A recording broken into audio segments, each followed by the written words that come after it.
Okay, we are also live on our pages on Facebook. So we can get started, right? Mhm. On All Facebook. right, let's go. We can get started, right? Mhm. On All Facebook. right, let's go. We can get started, right? Mhm. There's an echo. Yeah, it's gone now towards me. Oh, okay. Timmy, Okay. Hi everyone. How are we doing today? Thank you for joining us on another episode of the dialogue where we talk about Christians in the marketplace and how to, be the best that God has called us to be. Um, yeah, so last month, sorry, we had our first episode where we spoke about business and balance, and we had two guests in our midst. And today we are excited to have two men also that will be talking to us on the topic for today's episode. And today's episode is focused on finance and technology, on fintech and the future. And how does this kind of like impact we Christians, and how does this kind of like relate with us in fulfilling the purpose that God has called us to fulfill? What do we have to do with finance? What do we have to do with technology and all that? So today, I welcome you once again to the dialogue, and this is the second episode. As you're joining us, please put in the chat the country you're joining us from. We would like to meet you. We want to know who you are. We want to know where you're joining us from. So just put in the chat your country and okay, yes, your names are there already. I can see Becky, I can see Dr. Shelia, I can see Dr. Sharil. I can see one of our amazing guests with us here already. Oh, our guests are both here with us. Yes. Okay, please, we would like to know where you're joining us from. Just put in the chat where you're joining us from, and let's see the countries where you're representing from. But before we go on, I would call on Dr. Sharil to give a little update about the dialogue, why are we here, and what exactly was the inspiration behind this podcast. All right, join me as I welcome Dr. Sharil to quickly give a good update. Thank you. all right, great. Thank you so much, everybody. But what I'm going to do today, I think I'll hand this off to Dr. Jean Maurice and Dr. Sheila, because let it come from their heart what the impact of the platform does and what we do. So Dr. Jean Maurice will go first and then Sheila. But I thank you for the opportunity. Okay, thank you. I'm glad to be with you all. So, what we do is we bring all the latest technologies, latest updates, latest breakthrough, everything that has to do with project, trade, and investment. And we also do a lot of facilitation. That particular platform is to facilitate. So we take technologies, we take knowledge, and we bring that to the platform so that people who are listening to us can get acquainted, can get news, get updates, can get ideas, and can also connect to us through our various nonprofit and various organizations. So the focus is to how do we, being Christians, do business? How do we connect to others? How do we make sure that we can have an impact on the societies around us? How do we excel in the professional marketplace? Because we have to be excellent. And how do we make all of that count towards something which is godly, but will have a lasting impact, a legacy to the generation that comes after us? That is a condensed way of saying it. And we would love everybody to join us. I think, Timmy, that you or one of us will leave in the chat where you can connect with IITBN. And then Sheila, just please, Dr. Sheila, a little bit about her impact. And that is the like nonprofit arm of what we do for IITBN. Yeah. Dr. Sheila, you there? Yes, I'm just trying to get my mute button to unmute there. Good morning, good afternoon, good evening to everyone. Her impact, as Dr. Cheryl has stated, is the nonprofit arm of IITBN, and her impact represents women through empathy, emphasis, and empowerment. We are Christian women across the world who are determined to make a spiritual and practical impact. With her impact, we work in different areas, if you will, across the globe, and we come together so that we can make an impact on not only just as a women organization, but the world. Mhm. Great. Thank you. Timmy, you have it. Our guests, I'm waiting to hear. I'm excited. So you guys have it. I'm going on mute. All right. All right, okay. Thank you very much, John Maurice and Dr. Shelia, for that introduction. Thank you. Okay, so we are going to go straight into today's topic. But please, can you just tell us the country where you're joining us from in the chat? I'm currently in Kenya, and I'm joining us from Kenya. So where are you joining us from? Do you want to put it in the chat so that we can see the diversity of the countries that is being represented here at the meeting this evening? Okay, so we have a guest here already with us. We have two amazing men who are not just entrepreneurs, who are not just finance savvy, but who are also Christians.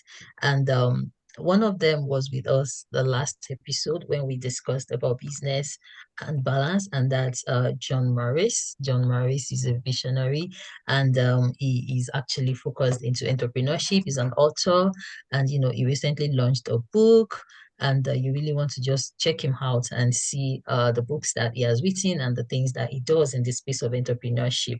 Thank you for joining us today, John Maurice.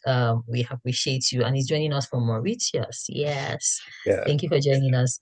Our second guest is here with us also, John Claude Zamba. I hope I pronounced your name well. Thank you for joining us. I believe you're joining us from Gabon, right?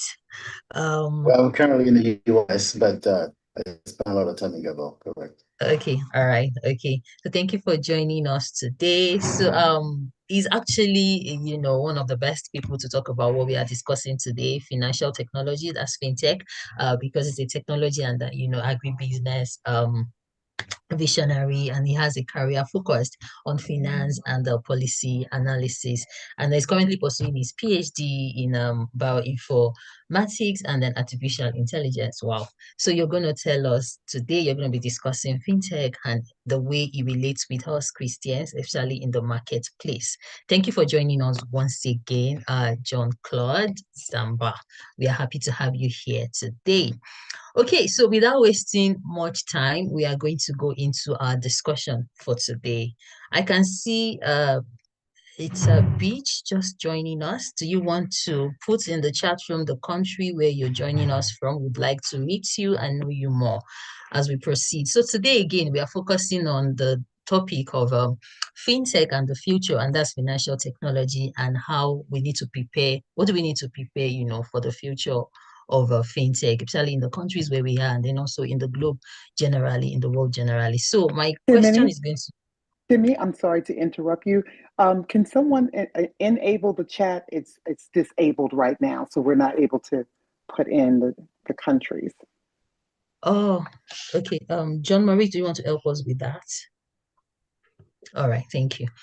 Okay, so my first topic will go to John Claude, and so we are talking about fintech. We all know that it's financial technology, right? But how would you define fintech to someone who is not really a tech savvy, who doesn't know much about finance or maybe technology? Just break it down for us in a very simple term. So what is fintech? Thank you very much for having me.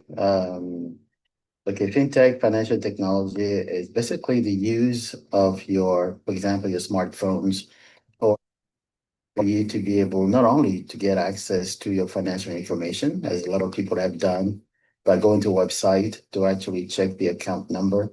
Before, I mean, the traditional way that people used to do it 40 years ago would actually have to go to the bank, or they have to actually call their financial advisor at the bank and say, hey, could you tell me, what's my account balance? Or could you tell me if this particular transfer that I'm waiting on actually came through?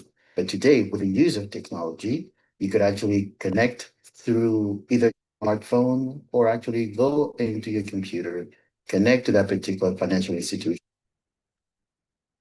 itself. But through that, now is also the ability for you to make payments using a phone without having to actually go to a particular client from who you're subscribing to pay. But you can do all of these financial services, financial transaction, just from the security of your home, from the security of your computer, from the security of your phone. I could transfer money to family members who are either within the country or who are abroad, just from that particular phone or that particular device that I'm using. So that would be the way I would define fintech. Okay, wow, thank you. That sounds very, really simple and relatable.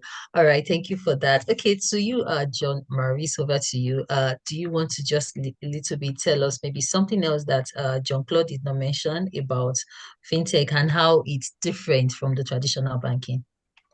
Well, I think Jean-Claude has given a very clear and covered everything from what it is really. It's divided into two main things: is the capacity to do payment from anywhere, anytime, from any device, and secondly is the capacity to access financial services or whatever you want directly from your PC, from your home. You no longer need to be physically at the bank to do that.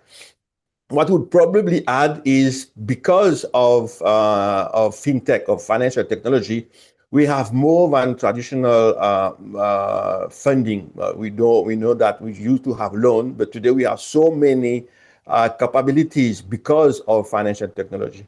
So no more going to the bank, no more lack of maybe too much processes to get a bank account open and do something. That is completely quick now.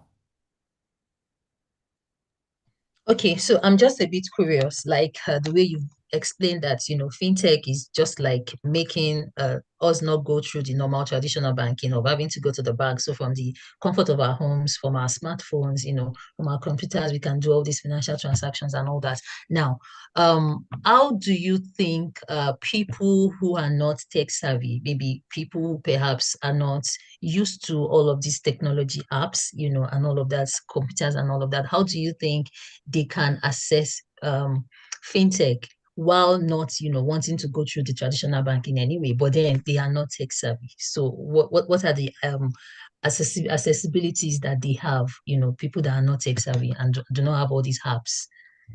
Um, uh, let me. How many people don't have a smartphone today? If you want to really have a good idea of what we mean when how much people are not tech savvy, everybody has a smartphone today. So everybody knows how to use a smartphone or a tablet or something like that. So there's not much people, probably in poor rural areas, and Jean-Claude can talk a bit more about that, that don't have access probably to these technologies, but that doesn't mean they're not aware of it, right? So but what if they can't access technology? Then we still have to go to the old traditional ways. But even that, what I've seen in some places I visited is when they go to this bank, traditional bank, but there are kiosks there. They already have set up specific computers where they get access. It's like self-service banking, and then there's somebody here who's going to guide them how to use it. So I think it's pretty going forward now.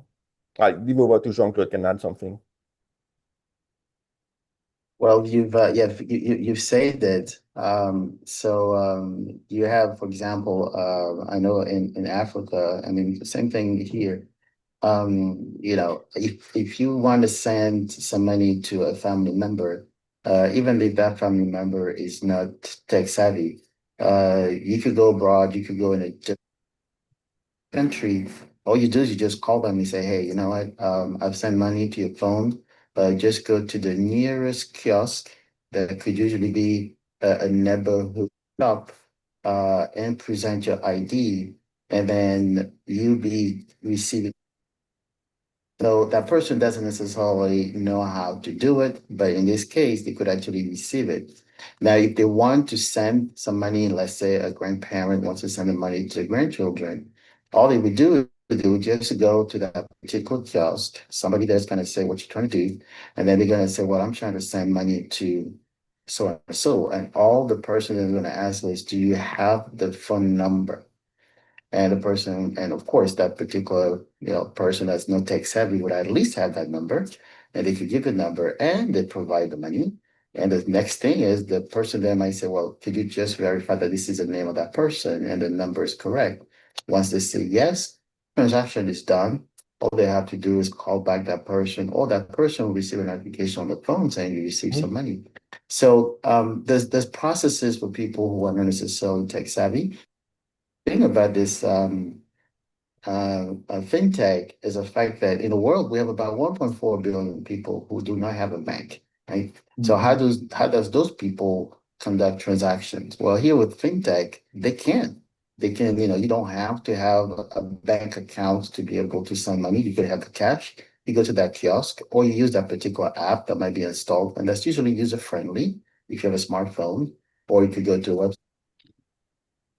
Just provide from that particular fintech account that you have, which is not a bank account, then you're actually gonna send the money to that person. So those particular companies who are not working at banks, they actually call neobank. Pretty much, Oh, the neobank, most of them online. So you have Revolut, you have Stripe, you have M Group in China, footwear in Africa. You have, Airtel does it. Most of the telecom company now have an option for you to do that. Okay, okay, yeah, thank you for breaking it more down for us to understand, especially for those that maybe are from rural communities in Africa and do not have access to smartphones, and they can still send money or receive money by going out to the nearby kiosk and all of that. Okay, so now this is now like kind of like for that it's becoming like there's a third party involved now, from the person that is sending and the person that is going out to go and receive from somebody else. Now, let's talk a little bit about the disadvantages of this. Now coming to disadvantages of fintech. So, what are the major risks, of fintech, particularly concerning, data security, privacy, and then, potential for a lack of regulation in, areas of, cryptocurrency and all of that. So, what are these major risks that we need to be very aware of in terms of data security? I would just like to jump on something that Jean-Claude mentioned. He mentioned neo banks, and just like we say that we don't necessarily go to the bank, you would be surprised that today there are banks that exist that don't even have a place, not even a building. I forgot the name in English. I think it's Tower and Motor. I forgot the term. They don't have a physical address. They probably have back office, but the bank is completely running and completely digital. I personally use one of these kind of banks, and these are called neo banks. So you won't have any kiosks, you won't have any ATMs, but you do your finance, you do your payment, you do everything just as you would have done for normal banking. explain that again, Maurice. Go back a little more. I don't get that. So you have banks that exist now. They are not physical banks. They exist only on the how do you put that, Jean-Claude? On the virtual world. So they exist. It's a company, it's a genuine company. They offer all kind of financial services. You even get your physical credit card or banking card, but that bank is not like traditional bank. When you would go to the bank, you have the branches. No, they exist only virtually. So that's what we the term neobank. So you don't need that now. And you just go online, you download the app, you do your applications, but it is secure because you have all kind of verification, physical Oh, verification, and so on and so on. And your bank account is ready in a maximum of 3 days, depending on what they oh, require in terms of security. And then there you go. You have a bank. You have a full banking system. You can trade from that. You can do whatever you want, wow. just like as a physical traditional bank. And it's legit. You said it's Yeah, it's certified. fully Never. legit. Yes. Yep. Okay. I never heard of Legit. that. I never heard of Yes, in that. the US, yes, in the US, you have a lot of that. For example, Capital One has a Capital One 360, Well, which allows you, so if somebody sends you money, you can say, hey, send it to this particular account, and they could send you a card later on. You have Venmo, You have a lot of these digital institutions that have a portion where you could actually go physically to the bank, but you also have the ability to have a virtual card that people could use to make transactions online.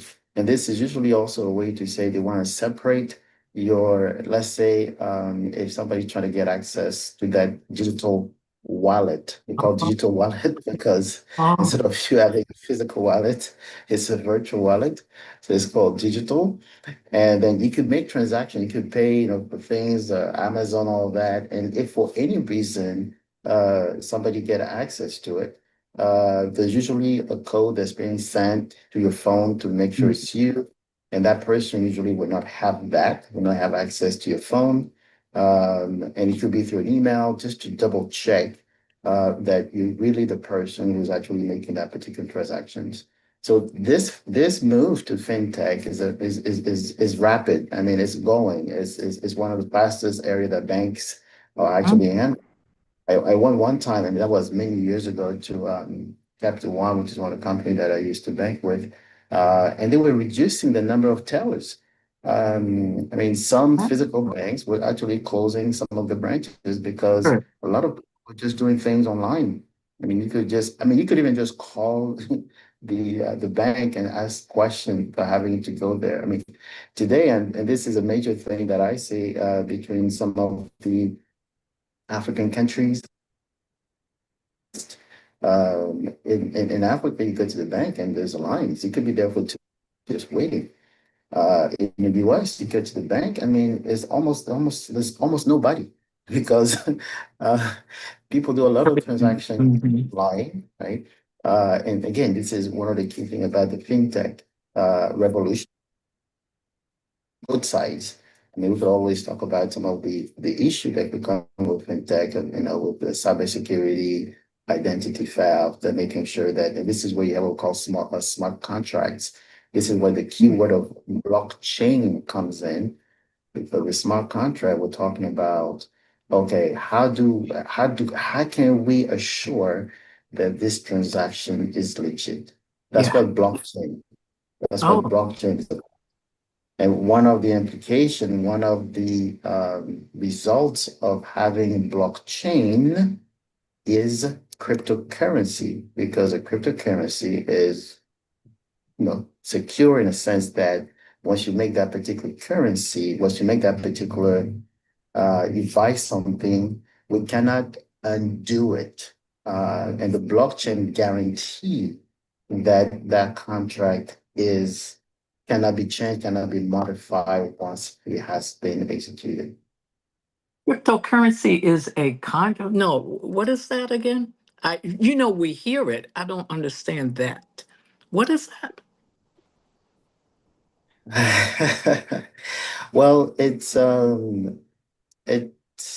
well, crypto, well, first we have what we call blockchain, right?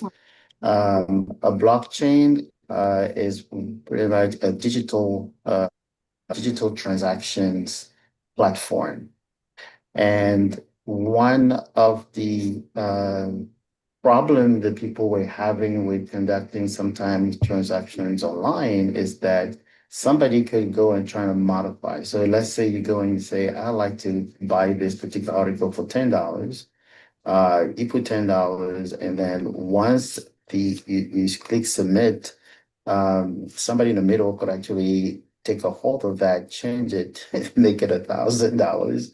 Then it goes to your $1,000 that's being actually retrieved. So how can we make sure that once we have a transaction that actually been executed, it cannot be modified by a third non-authorized party? So the blockchain is there to actually put together that particular platform. Now, cryptocurrency is basically a service that is depending on blockchain. Pretty much, if there was no blockchain, we would not be able to enforce cryptocurrency. So a cryptocurrency is nothing but digital money that you can use to buy certain product, article, services in places where they actually accept it. So I could go to the store and say, hey, I have $10. I like to buy this. But I could also say, hey, I have this cryptocurrency and I like to buy it. And both are possible in some instances, in some places, in some countries, in some companies. The only thing is people could come up and it's a software, it's something that is developed by programmers that actually write it up. And you have some that you have to be a little bit careful about, but you have some that is being accepted around the world in some places. So cryptocurrency here is nothing but a service to buy things using what they call currency. Crypto is because it is encrypted. Encrypted meaning that if somebody is trying to decipher it right away, they will not be able to because it's using what we call a very strong encryption. So the crypto here is because it's encrypted. And then the other Hmm. thing that comes with that is a blockchain that guarantees that transaction. Hmm. Okay, good, good, good. Thank you. I'll go on mute. Okay. Okay, all right. Thank you, John Claude. So, when you were talking earlier, especially when you mentioned Africa, I could actually relate with why a lot of Africans are still kind of, okay, was it John Maurice that talked about, you go to African banks, people are still taking a long queue, but then you go to banks maybe in the West and there's nobody on the queue because everybody's involved with, fintech and all of that. But, a major thing that perhaps is affecting Africans is the trust and then the safety of fintech and all of these online transactions and all of that. So how do you explain to, let's say, an African who still has that mindset about fintech as against traditional banking? How do you explain to them the safety precautions, and then more like the advantages of fintech, so that it takes away the fear? Because in Nigeria we have a lot of these was it new banks, or what do you call them? We have PGVest, we have OP, we have a lot of them, and you can see your money on the app that you have this much amount and all of that, but people just don't want to rely on that, because you can sleep and wake up one day and then the app is not working anymore, or the money is just out of it and you don't have it anymore. So how do you create that trust in, let's say, let me just say Africans for instance now, to be able to believe more in fintech, and how well can we use it for our safety? Well, that's a very good question. For somebody that's been traveling the continent, I myself, I am very careful which particular fintech services I use. The government has to put together a regulatory environment where they regulate fintech development, where they have a way to check that this particular fintech service is legit.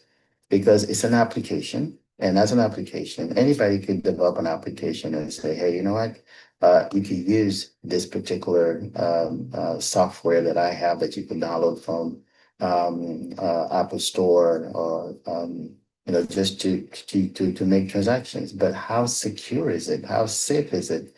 Who is responsible to ensuring that that particular application is legit? Is there any legislation in that particular country that if a particular fintech company gets a breach where some data is being stolen by some hackers, where some transactions are being unauthorized transaction happening on somebody's account, they could be persecuted, they could be taken to court, there could be so many things to be done. So that regulatory environment has to be put in place before we even go and tell people, well, this new apps, just go ahead and use it. So I think it's a step by step. And again, another thing here is a bank.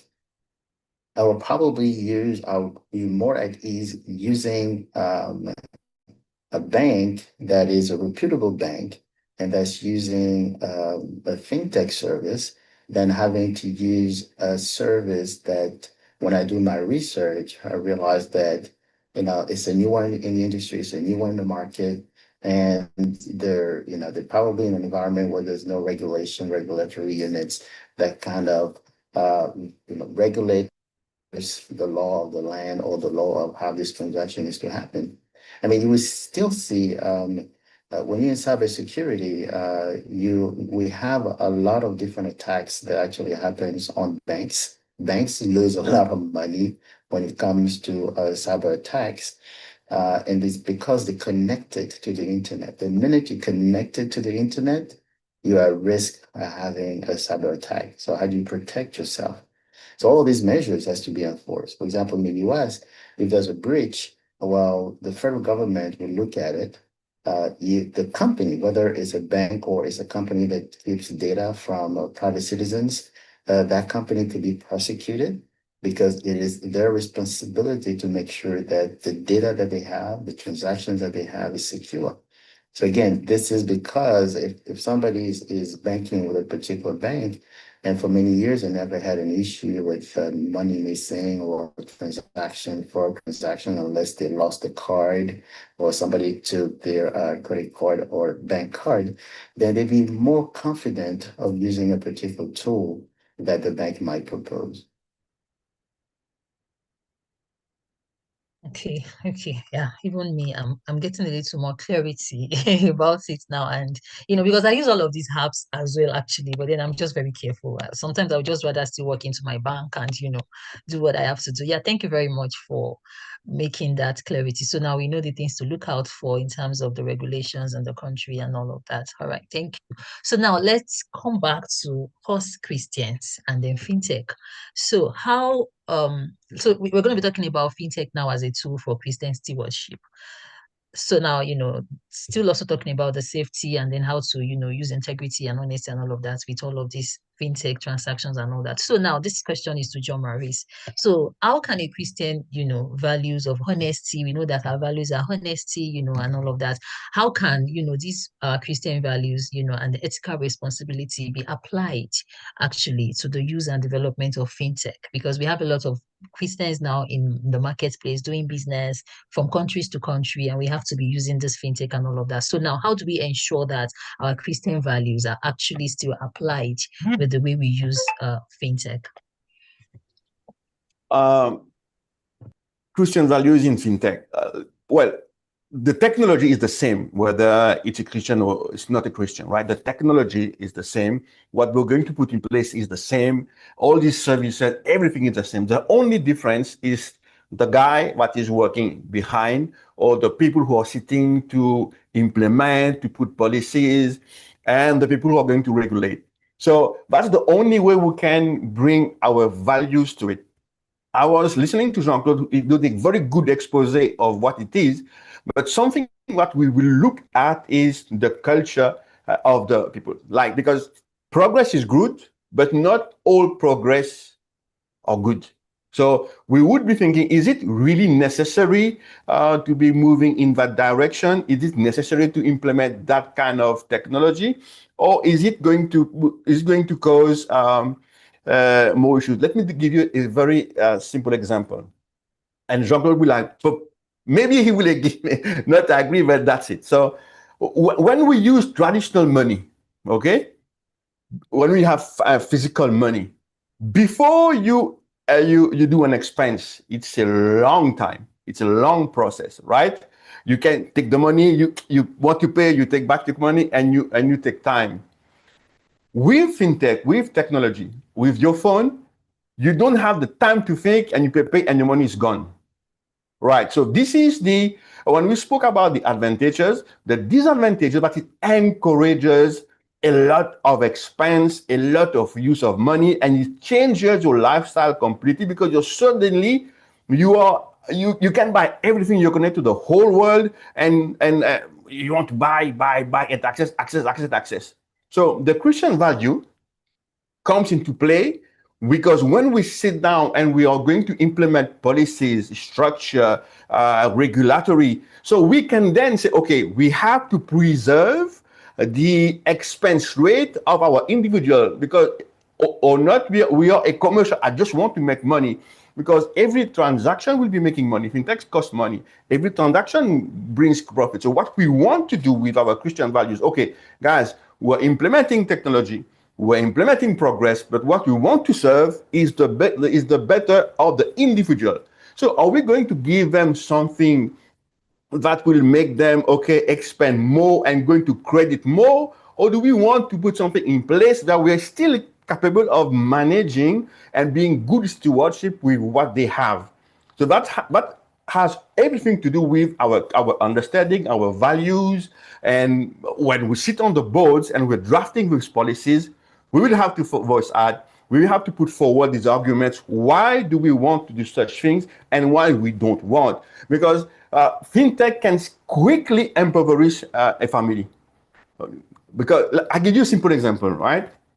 In the old days, like me, I like technology, but I would not be able. I was not able to buy much because they were not available in Mauritius. I could not be buying from a. I would be flying out to buy in a country. Now I can connect to any store, and I can just pay out from my any card that I have, and I buy. So my consumption of online purchase has tripled because it's accessible, it's quick. Imagine when it was traditional, you would have to go to the bank, fill a paper, do a transfer, and so there was a sort of indirect control because the process is too big. But now it's very quick. So it comes down to our mindset. So when we're sitting and planning progress and implementing these services, saying we have to implement these things, Jean-Claude mentioned something: regulation. So it's not only the regulation to ensure that we have all the infrastructure, IT technology in place to sustain such technology like blockchain and everything, but it has also to do with regulation to protect the consumer himself from himself. Because in cybersecurity, what we say the weakest point is still the individual. So imagine you have money and you have no control on yourself. So we should be devising something like, okay, you are using that kind of platform to pay, but we put a cap, automatic cap that will prevent you from expending so much per day or per week or something like that. But who will want to do that? A bank wants you to use your money the maximum that you can.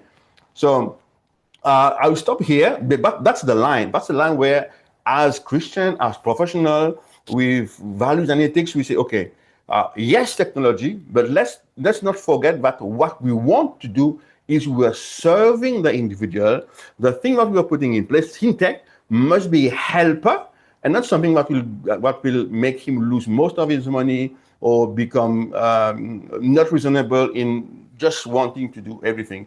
And on top of that, if we speak about countries who want to implement such solution, we should be saying, okay, do we want to be tech savvy or do we want to take care of other more important things in the country that we have to do?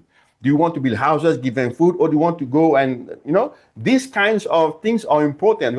We spoke about balance last time. So we have to balance the use and implementation of technology. Yes, for the progress, but if a country is not, the community is not developed, the people are not having what we want, why would we implement tech-savvy things when the basic needs are not required? So the government, instead of going, okay, we will implement fintech, we're going to do that, give banks money. No, take care of your community because there are urgent needs, human needs that have to be taken care of. So that is where the Christian balance is and helps us to be, let's say, more wise using the wisdom from God to say we do what is more important to the individual. Okay. Thank you so much, John Marie. You've already kind of like gone into my next question, and my next question actually, let me just give this to John Claude. My question was actually going to be that, because the technology thing is out there, fintech is now reigning, everybody's diverting from traditional banking, and every Christian also just wants to, kind of like keep the pace. I'm a Christian in business, I'm a Christian in entrepreneurship or in the marketplace. Now I'm also going into fintech and all of that. Now, how do we ensure that we are not just trying to keep up with the pace that, maybe the world is setting in terms of fintech, but ensure that we are actually at the forefront of innovation? I'm talking about we Christians now in the marketplace. How do we ensure that we position ourselves at the forefront of innovation? And we are not just keeping pace, with, okay, the world is doing it this way, now we are following. We are just trying to catch up and all of that. We want to overtake, kind of, because we are here to actually dominate, right? We are here to, bring dominion and all of that. How do we ensure that we stay at the forefront of innovation, even as we are trying to also keep the pace with the global, fintech strategy and all of that? I think that's in that question, that's part of the answer is to stay at the forefront. So that means that when there is a regulatory unit that is being put together, we want to make sure that we're there, sitting on the table. This situation where we say, well, because we're talking about AI, I fear that AI would actually take over the world and we're not going to have our own stairway. That's not the answer. You have to be where decisions are being made, are being taken, so you could give your input. You can know what's going on, so that you could basically relate some of the information that you hear about, that you talk about, to the remaining of it in there. Having people who basically focus on the area of technology, in the area of fintech, in the area of artificial intelligence, so you can understand this thing.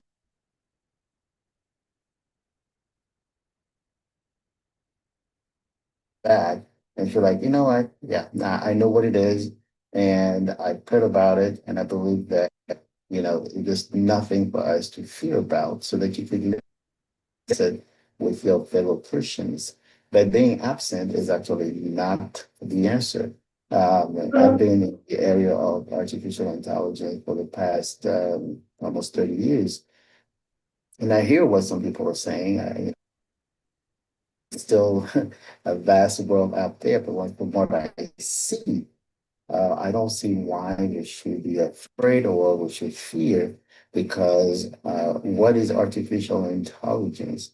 Artificial intelligence is nothing but what our brain do this by myself as a human being, but it's going to take me a week to do it.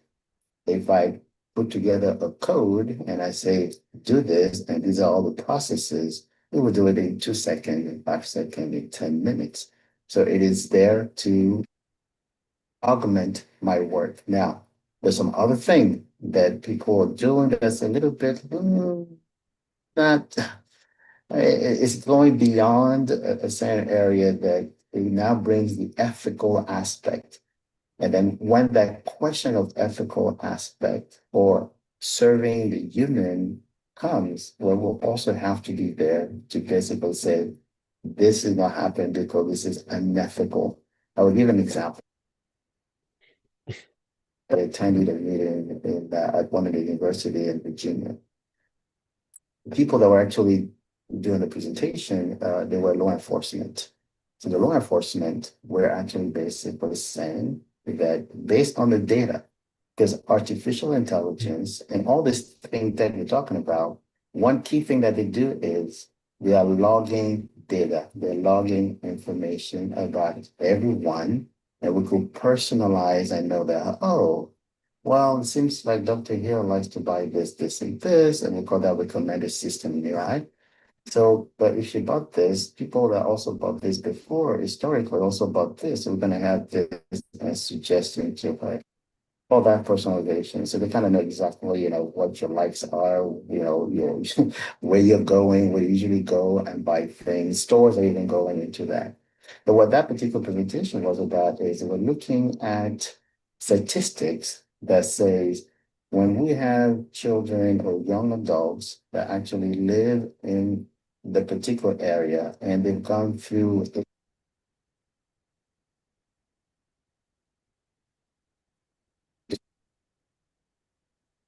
We lost you, Jean-Claude. You have, maybe you can take back again for the past 45 seconds. We lost you. Yeah, yeah, we can't hear you. you can now. Now it's okay. Yeah. Okay. Yeah. So they were saying that just look at the data regarding the youth, regarding the race, regarding if it was a single family home, regarding if that particular kid had maybe, looking at the grades, they could say that at age 15, this particular child will be in detention, or at age 25, this particular child would have committed a violent crime. And the question was, do we just wait for that happen and ready to catch that child or that kid or that adult? Or do we find a way to resort to preventing that? So that becomes an ethical question. Right? So if as Christians you're not there, people say, well, okay, what we're going to do is, and then you're part of the law enforcement. You say, well, based on the statistics, this year or this month, there's scheduled to be some violence in this area. So let's just patrol there. Let's just be there and wait. And then as soon as they do it, we capture them, right? For me, that's unethical because a kid or child is not necessarily responsible for some of the circumstances, situation that they might have been born in or what could happen in that particular family. And we have to be able to help them navigate and not find themselves in a particular situation. Right? So we have to be where decisions are being made. We have to be where research are being made. That means that we have to educate ourselves. That means that we have to train ourselves in those technology that seems to be not clear to us, right? That's my point of view when it comes to that question. I would add something to that, and this is something that we are pushing a lot in the Chamber of Commerce is every places where they influence, so fintech is influencing, but beyond that, we have to be there because we are the light of the world and we are the salt. So we have to be in a place, and more so if we suspect that it can be misused, we have to be there because we are the one who bring the light, who bring wisdom, who bring everything. And as Jean-Claude rightly said, we are professional. And it's we should not say, okay, yeah, well, I'm churchy. No, we are professional, and as a professional, you need to learn and be excellent. So education is useful, and then we use our wisdom and we go there. If we see something dark, we go because we bring the light. So, and that we should encourage every Christian professional. Anything that you see, technology, whatever, you go. I take the example of a knife. Okay, we have a knife. It has been invented. It's the person who used the knife to commit murder that makes it evil. But the knife remains a knife. So we can use it for the better. So we go and we use it for the better. And the example that Jean-Claude has given for the police, that's it. So we have to be in this place, and we have to be vocal. We have to be participating. We have to be there. And I join you. I join you, Jean-Claude. We have to be ethical. We know that this section they have unethical practice. Most of we have to be there. Let's bring our voice. Let's bring our values. Let's be a voice for those who can't speak. Let's be there where decisions are being taken, so we can defend the poor and the needy and the one who don't have a voice to speak. So we have to be there. Thank you very much, Doctor. We have to be there. Yeah. Thank you so much to our both speakers. I really, really like that. We have to position ourselves in the place of influence. This is how we can actually correct the wrongs. This is how we can actually, reshape the culture. This is how we can turn the culture around from the worldly one to the Christian, ways and all of that. Yes, we just have to be there. We have to keep improving on ourselves. We have to keep, learning. We have to, as much as we are trying to keep the pace, we have to overtake the pace. Let me just say that we have to, one way or the other, overtake the pace that the world is setting for us, because we're actually here to take dominion and be the light, shine our light. Thank you so much for that. In fact, that's one of the things I'm taking away from this session. So now, in terms of now giving the voice to to the voiceless and all of that. So let me just ask this question. Let me give this to John Murray. So as Christians, we are called to serve the vulnerable, to serve people that give voice to those who don't have the voice, to help the helpless and all of that. So how do we, what role can fintech actually play in, promoting financial inclusion, and helping this set of people? Because these people are not kind of like, initially I'd explained the fear that we Africans have in, trying out fintech and all of that. So how do we, based on our call to service as Christians, to shine the light in the world and all of that, to be the salt, how do we ensure that? What role can fintech play in promoting, financial inclusion for this set of people? I think it has to do with professional engagement. If we take it in any country, if we know there is poverty and every bad that is associated to poverty, and the way we fix poverty is we have to create wealth, generate wealth, make sure that the wealth is circulated and used properly. So the traditional way would be to get money or to find someone from the locality to fund. With fintech, we have what we call crowdfunding and other type of funding, which means we can get funding from everywhere around the globe. So what do we need? So like we said before, we have to be professional. So it would take us in the church, the local community, to come together, these professionals who understand this technology, and put that at the service of the community, be it in a church or it's a city. All the professionals come together and say, okay, let's build something that we can put at the service of the community. Because we are professional, we're knowledgeable, we are trained, we are certified, so we can then, if the others can't use technology or don't get access to this knowledge, if we have, if this is where we are called to serve, we can serve this way. It can be through voluntary training, it can be through workshop, it can be through various ways, because education and awareness is important. So it's a long way to implement something. But the more people are aware, the better they are. I have the verse in French, is without knowledge, my people will die. So it's the same thing as progress, because we won't stop fintech, that's for sure. Progress we can't stop. It's overhauling everywhere. Everybody's adopting it. It's so much easier, and the people I fear might be left behind or left out of it, and we will have a pool of really poor people because they have not been connected to what is happening. So this is where we as professionals who understand that can be the bridge and the gap by starting now, or even yesterday, awareness, education to these people, to make them understand. And because we're Christian, we value with ethics, and we can be these like how do you say that in English? Guardians who are there to be there to make sure that there's no exploitation and there's proper usage of this technology. Well, thank you. Thank you very much. John Claude, do you also want to talk about how, just the same question, how we Christians, we are called to serve the vulnerable. How do we ensure that we promote financial inclusion amongst the vulnerable ones? Well, I love what Jean Marie say. The acting. Unfortunately, unless you are in the arena of technology, you will not know the risk that exists.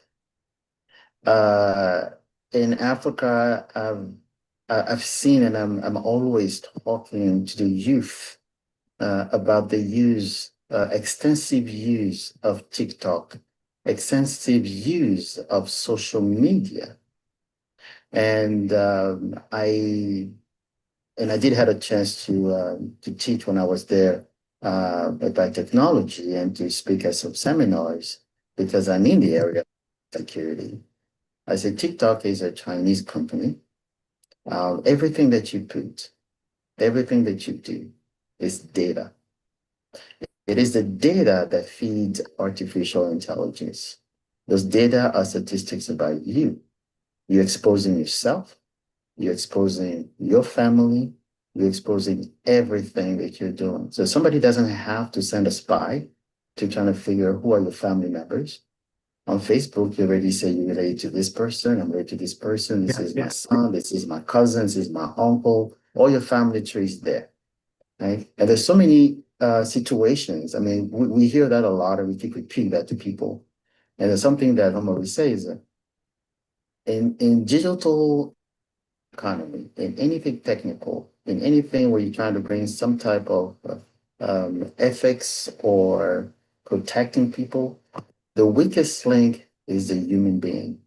That's what the biggest and strongest and most powerful attack is, what we call social engineering. Social engineering is about the human being emotions. Somebody comes to you and say, I want to sell you something, or sometime when they give you a call, right? They say, hey, would you like to save some money today? And who would say no to that? But me, I would usually really call and say, oh, I don't want to save money. And you can see they're not ready because their whole strategy was that you would say yes, right? And it's just a matter of getting to one person, building that particular confidence or trust, and then they open everything. You have to be able to educate the people and say, be careful of what you put out there, because anybody can use it against you. They can use it to do some other thing. Identity theft, right? You go, you put where you live, you take pictures of where you live, and right there, somebody could just see that, oh, you're in that particular neighborhood. This is your address. Well, they have your name, they have the address. They could actually go and apply for something for you on your name, and they could make even some changes. Hey, I changed address, right? And then all the mail now goes to them. We Wow. see that all the Wow. time, Wow. all the time. So be very careful. And there was a story that I had seen, and it was kind of sad. But again, it's the importance of knowing you have to be very, very careful of what you put out there. So with this particular lady from Africa, living in the US, uh, I think she brought in a mom, and brought a mom so that the mom could kind of assist her, and then before the mom left the US, they took a picture at the airport. And of course, a Facebook account has your name. And she took a picture and she said, oh, my mom is, I'm sad, a little bit sad that my mom is returning back to Africa. She named that particular country. And that was it. The next thing is she received a message on Facebook.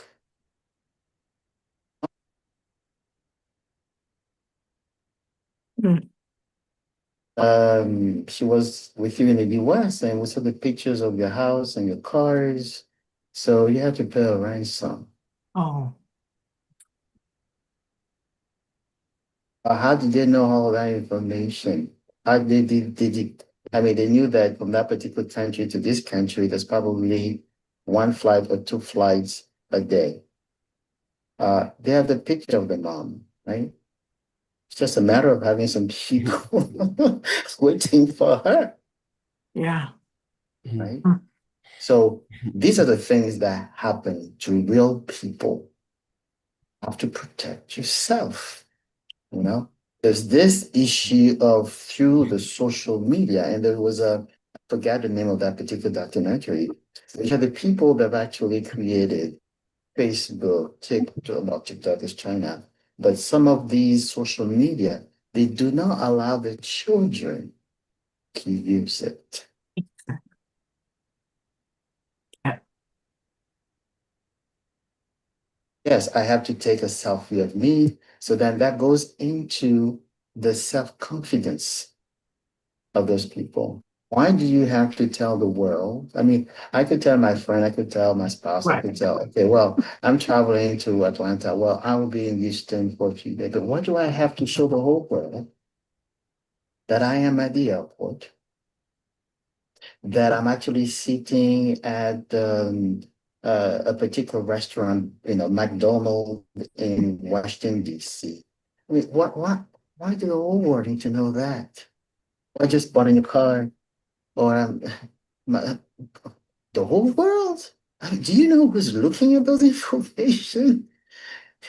You have good people, you have bad people, you have crooks, you have scammers, and you just say, "Hey, I'm here for you to take. Mhm. My family is here for you to Wow. take." Right? So we have to be very careful, and we have that we need to tell the people about those risks. It is serious risk. Some people lose. Uh-oh. I We have lost you. put We on lost. Facebook years ago, but it's still there, right? Mhm. Today, I've seen that there's about 6,000 student visa that was revoked by the State Department for those students that came and are now either speaking for groups like Hamas and the USA. Oh, no, no, no, we're not going to allow that. They're getting the visa revoked. Yeah. So those technologies are there for a reason. But I'll tell you one thing that uh, I will tell you some of the agencies where they love to go and check Yeah. social media. Right? FBI, Yeah. MI6, all around the world because they are grabbing a lot of information because the data is what give power to the artificial intelligence because without data, there's no artificial intelligence. Yeah. Wow. Okay. Wow. We have to jump in. It's time to close this Time to episode. close. Yeah. Yeah. Yeah. Let me just say one thing. What is it that the church can do? And we said a lot, but where can that start? A lot of times, the fivefold ministries has the capacity to do 1 million souls saved. That is excellent. That's what we're supposed to do. What happens after they're saved and where do they get information? The house of God. When the house of God is really educated on things, right? And I'll say it real quick. There was a ministry that I dealt with in Maryland. They had every aspect of ministry. But what impressed me is that they had an arm of the ministry for government engagement. This this part of the ministry had to keep up with policies and act it. They had to know everything that was moving. This ministry was way back then about 5,000, but they put everybody in their congregation to work to know, and they grew. So it is how our leaders are situated, what we know, what we do. The last thing, there is a guy, he passed many, many years ago. What's his name? George Washington Carver, right? He invented, what did he invent? He dealt with things with the peanut, all of that. But what did he do? His mission, his assignment, how can I advance the economy of where I live? He would pray and God gave him inventions. And what happened? He was a man of God, but he was first. So we are always reacting as people of God and not leading. And that has to change with us. Technology should have been us. Why? We have everything that we could ever ask for. We are the greatest and strongest people in the world, but we don't know how to tap in and lean into everything that God gave us. Why are we running behind something? We should be the forerunners. And so now, as we close, if you all would just agree with me as I'm praying, that the church at large, will begin to open their eyes greater, greater than beyond the inside, that we are outside too. Let the church come outside too, in the mighty name of Jesus. Are y'all praying? And we are thanking Amen. God. We're thanking God for wisdom. She's always been there. She says, I talk all the time. It's for Mm, those who will hear me. May we begin to hear her mm, greatly and massively, that we can be the advance team that mm, goes before, that brings the technology, brings the learning curve. We are the ones that do it. We can no longer sit here and say, can I have a seat at the table of planning? We mm, should be that table. mm, Something's wrong with the situation. So, Father, we prophesy in our daily living to the houses of God. This right mm. here, Father, we thank you for everyone that has come on. This has been phenomenal. Timmy, I'm going to leave it to you to close. This has been phenomenal information and the guest speakers. So I'm leaving, I'm charging out, but let the church be the ones that say so. That's the word. Let us say it in Jesus' name. Amen. Yeah. Thank you so much, Dr. Sheryl. Yeah, thank you so much to our amazing speakers. In fact, especially the closing charge that came from John Claude, like how we have to be careful with the use of social media. In fact, this hits home, and I think this is a message for a lot of us in Africa.